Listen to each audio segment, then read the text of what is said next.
दोस्तों नमस्कार। दोस्तों ये कैसे संभव है कि देश गरीब होता चला जाए और इस देश के भीतर बैठे हुए चंद लोग रईस होते चले जाएं? ये कैसे संभव है कि एशियाई देशों में भारत की जीडीपी ग्रोथ सबसे निचले पायदान पर हो लेकिन चंद लोगों की नेटवर्थ का उछाल टॉप स्तर पर हो? यह कैसे संभव है कि भारत के भीतर बैंकों से यह आवाज आने लगे कि अगर बैड लोन बढ़ता चला गया, लोन लेकर ना लौटाने वालों की तादाद बढ़ती चली गई, यानी एनपीए बढ़ता चला गया, तो उनकी स्थिति नाजुक दर नाजुक होती चली जाएगी और इसी दौर में बैंक लगातार कंगाल होते चले जा रहे हों। लेकिन उसी दौर में आरबीआई इस देश की सत्ता को रिकॉर्ड स्तर पर पैसा देने से चूक न रहा हो। दुनिया के मानचित्र पर भारत के भीतर जब उत्पादन से जुड़े हुए लोगों की तादाद 50% तक कम हो जाए, बाजार ठप नजर आने लगे, यानी पैसों की आवाजाही बाजार के दृष्टिकोण से लगभग चूक चुकी हो, इस देश के भीतर में इंडस्ट्रियलिस्ट और कॉरपोरेट के सामने भी एक तरह का संकट हो, लेकिन चंद हाथों में सिक्के कुछ इस तरीके से खनकते नजर आए कि उनकी नेटवर्थ दुनिया के मानचित्र पर सबसे ऊंचाई को छूने लगे, तो फिर यह एक अजूबा नहीं है बल्कि मौजूदा वक्त में भारत का एक अनूठा ऐसा सच है जिसे परखना चाहिए, जानना चाहिए। इसलिए जानना चाहिए क्योंकि सब कुछ पहली बार हो रहा है। भारत एशियाई देशों की कतार में आज की परिस्थिति में सबसे निचले पायदान पर अपने जीडीपी ग्रोथ को लेकर है, लेकिन एशियाई देशों में भारत के पहले टॉप 2 रईस इस एशियाई देशों की कतार में सबसे ऊपर हैं।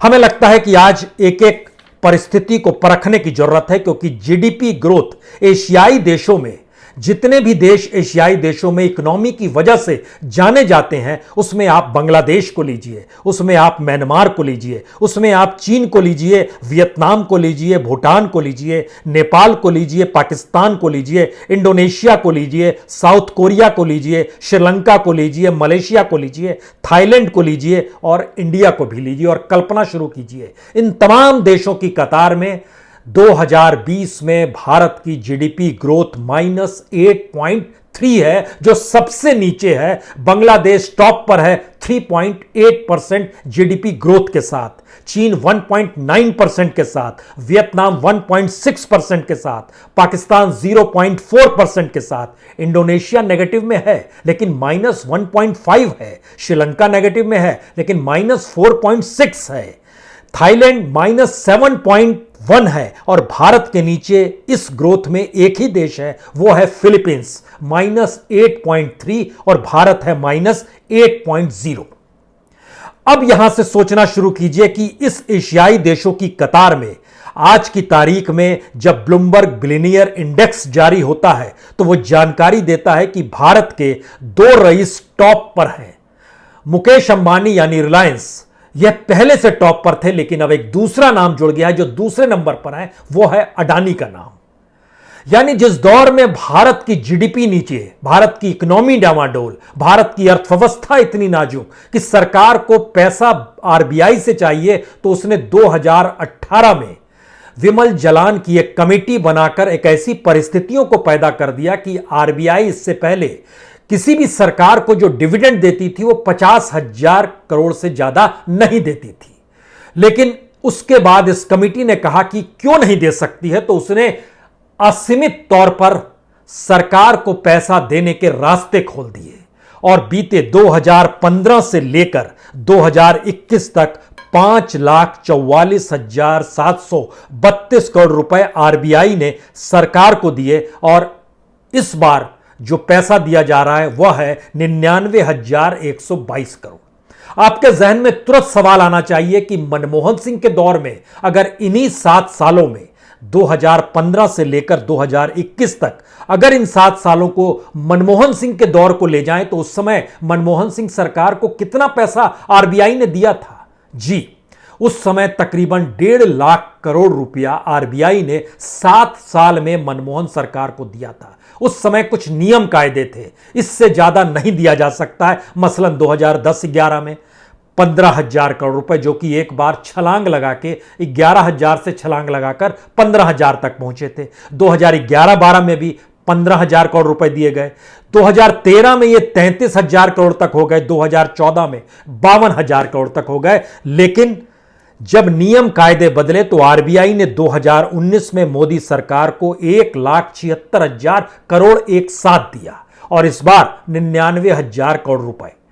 यानी उस 7 साल और इस 7 साल की परिस्थिति का पहला नियम यह होगा कि सरकार के पास पैसे नहीं है तो कहीं से भी पैसा चाहिए तो आरबीआई से पैसा ले लिया। यानी हमारी ग्रोथ डामाडोल है, हमारी परिस्थिति नाजुक है। लेकिन इसी पीरियड में इस देश की इकोनॉमी में हर क्षेत्र को संभाले हुए जो दो कॉरपोरेट है और उसमें खास तौर से अडानी का जो कॉरपोरेट का जो पूरा साम्राज्य है, इसने इस दौर में कमाल कर दिया। इससे पहले फरवरी तक चीन के एक रईस होते थे कैंजांग शैनशान। ये जो थे,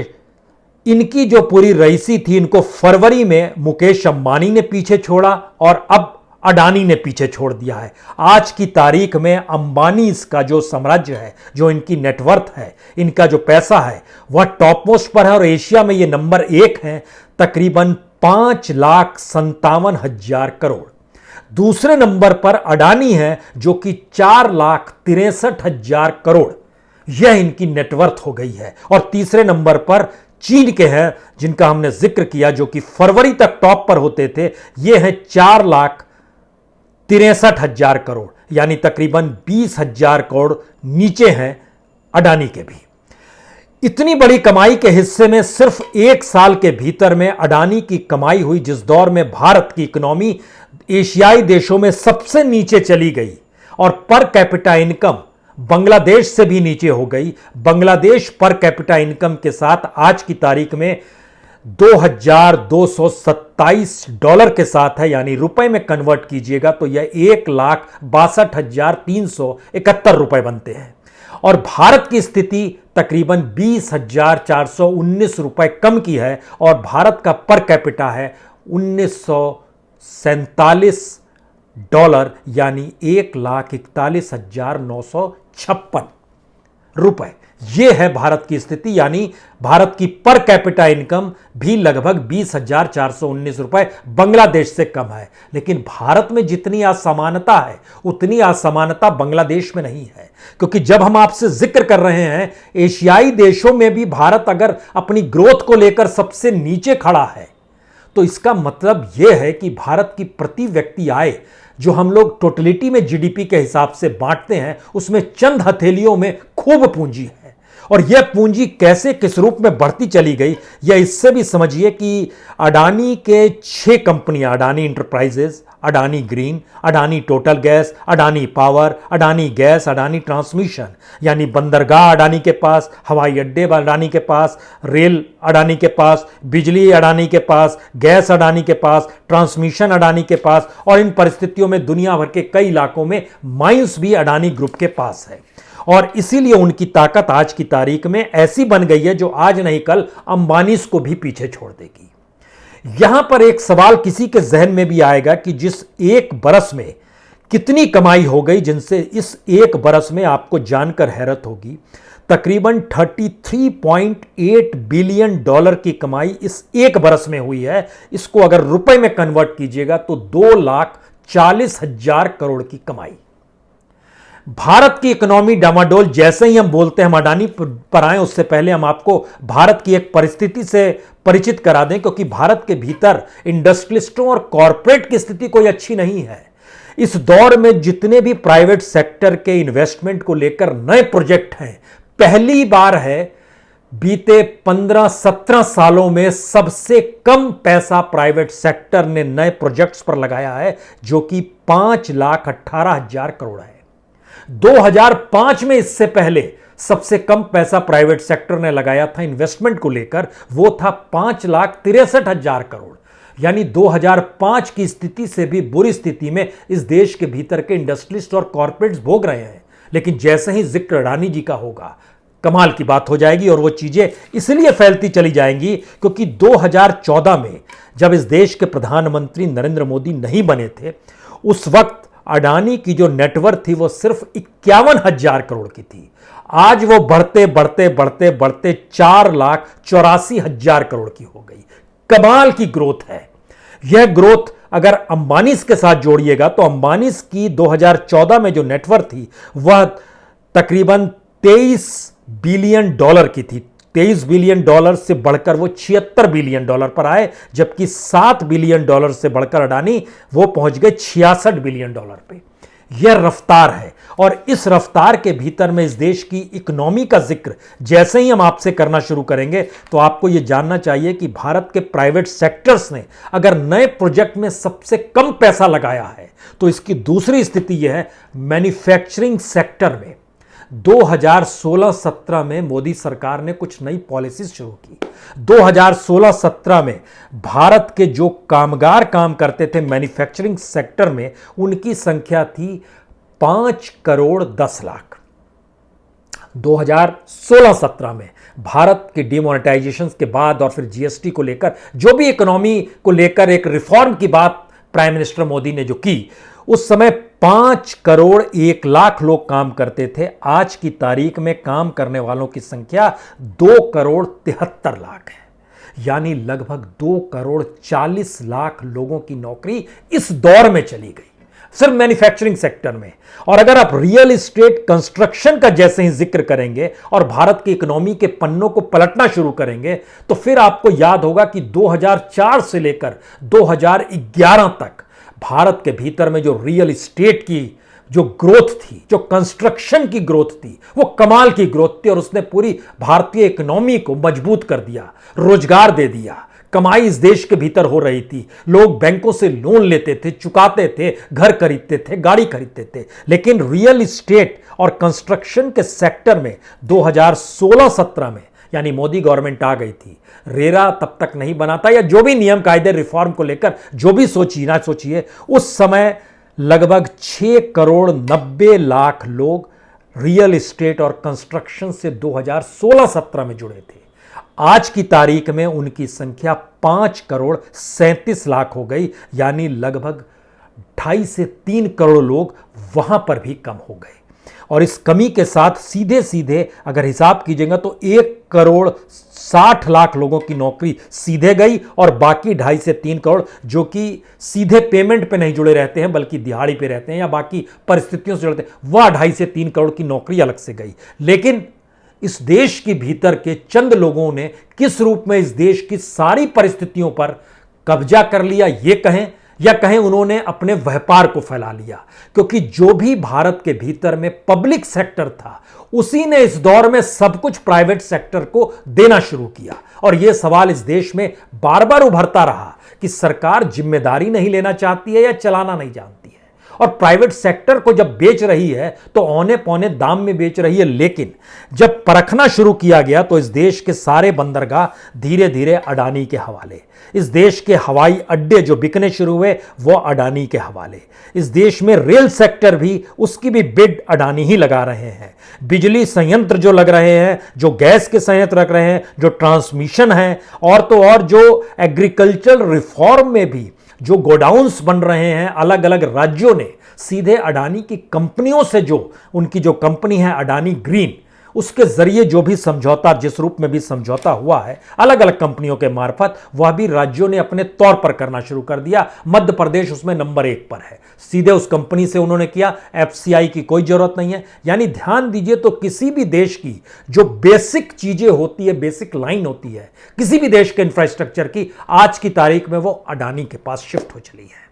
और उनकी इकोनॉमी में इजाफा होते चला जा रहा है, उनकी नेटवर्थ लगातार बढ़ती चलाई जा रही है। और यह इसलिए जरूरी है जानना क्योंकि जब आप 2014 से लेकर 2021 के सफर पर निकलते हैं और उससे पहले की परिस्थितियों को भी देखते हैं तो एक वक्त 1988 में सिर्फ 5 लाख रुपए से अडानी ने कंपनी शुरू की थी। तो यह ग्रोथ कमाल की है। आज की तारीख में 17,000 लोग उनके कर्मचारी के तौर पर काम करते हैं और हर क्षेत्र में है ये। लेकिन सवाल यह नहीं है कि कोई एक कॉरपोरेट अगर आगे बढ़ रहा है तो इससे दुखी होने की जरूरत है, बिल्कुल नहीं। सवाल सिर्फ इतना है कि भारत की अपनी इकोनॉमी नीचे क्यों जा रही है, और हर उस क्षेत्र में इकोनॉमी नीचे चली गई है जो क्षेत्र कल तक भारत सरकार के अधीन था। और डिविडेंड के तौर पर जैसे ही हम आपसे जिक्र आरबीआई का करते हैं, तो आरबीआई के जरिए भारत सरकार को जो पैसा मिलना शुरू हुआ 2015 में, कहा जाता है सिर्फ डिविडेंड देना चाहिए, लेकिन डिविडेंड में भी एक रिस्ट्रिक्शंस अभी तक इसलिए लगा हुआ था कि किसी बैंक की हालत अगर खस्ता होती है तो उस बैंक को बेचने की नौबत नहीं आए, बल्कि लिक्विडिटी आरबीआई के पास इतनी रहनी चाहिए कि उस बैंक को संभाल पाए। जैसे लक्ष्मी विलास बैंक था, उसको बेचना पड़ गया, अगर लिक्विडिटी होती तो आरबीआई खुद संभालती, लेकिन उसको एक विदेशी बैंक के हवाले कर दिया गया। यह परिस्थितियों को सामना भारत के भीतर शुरू से कहा गया कि आरबीआई की पॉलिसी थी, लेकिन 2018 के बाद नियम कायदे बदल गए, इसीलिए 2018 में तो 50,000 करोड़ दिया गया डिविडेंड के तौर पर, लेकिन 19 आते आते 1,76,051 करोड़ रुपए आरबीआई ने दे दिए, जो कि इस बार हमने आपको जानकारी दी कि 99,000 करोड़ रुपए दिए जा चुके हैं। इसका मतलब बहुत साफ है कि क्या भारत की अपनी पूरी इकोनॉमी चंद हथेलियों में शिफ्ट हो रही है? दूसरा सवाल है, क्या भारत के भीतर में सरकार ने उन तमाम स्थितियों से पल्ला झाड़ लिया है जहां पर सरकार की जिम्मेदारी थी और सरकार के अधीन काम करने वाले जो भी सरकारी अधिकारी जो पब्लिक सेक्टर में काम करते थे, उसमें भी एक बड़ी तौर पे वो एक ढलाओं की स्थिति आ गई और उसमें भी लगभग नौकरियां छूटती चली गई। इसका जब एनालिसिस किया गया कि सरकार जब पब्लिक सेक्टर की कंपनियों को दूसरी तरफ हवाले कर देती है, तो यह बहस बार बार होती है कि आखिर सरकारी कंपनी लाभ नहीं दे पा रही थी, लेकिन प्राइवेट सेक्टर ने लाभ देना शुरू कर दिया, तो इसका मतलब है सरकारी कर्मचारी काम नहीं करता है। इसमें भी सबसे बड़ा पेच यह है कि इस देश के भीतर में जो भी प्रॉफिटेबल पब्लिक सेक्टर की कंपनी थी, उसके पैरेलल में उन प्राइवेट सेक्टर्स की कंपनियों को खड़ा किया गया, लाइसेंस दिया गया, एनओसी दिया गया, उनको तमाम चीजें दी गई उस क्षेत्र में काम करने के लिए, उनके लिए पूरे रास्ते खोल दिए गए, चाहे वो बंदरगाह की क्षेत्र हो, चाहे हवाई अड्डे के क्षेत्र हो, चाहे बिजली बनाना हो, चाहे माइनिंग की स्थिति हो। भारत के भीतर में कोल इंडिया धीरे धीरे खत्म होता चला गया और आज की तारीख में आपको यह भी जानना चाहिए कि अडानीज ना सिर्फ भारत में माइनिंग करते हैं, इंडोनेशिया और ऑस्ट्रेलिया तक में करते हैं। जो कोल सप्लाई किया जाता है वो चाइना को भी करते हैं, वो बांग्लादेश को भी करते हैं, वो साउथ ईस्ट एशिया के जो देश हैं उनको भी करते हैं, साउथ ईस्ट इंडिया में भी करते हैं, उस देशों में भी करते हैं। इतनी बड़ी परिस्थिति और इतने बड़े साम्राज्य के साथ समझने की कोशिश कीजिए, जब भारत गरीब हो रहा था दुनिया के मानचित्र पर, उस वक्त वह लोग जो सत्ता के करीब थे वह दुनिया के मानचित्र पर सबसे रईस होते चले जा रहे थे। कमाल की सोच, कमाल की थ्योरी, कमाल की इकोनॉमिक्स और कमाल की पॉलिटिक्स, सब कुछ हमारी आंखों के सामने बिल्कुल पारदर्शी है। बहुत बहुत शुक्रिया, बहुत बहुत शुक्रिया।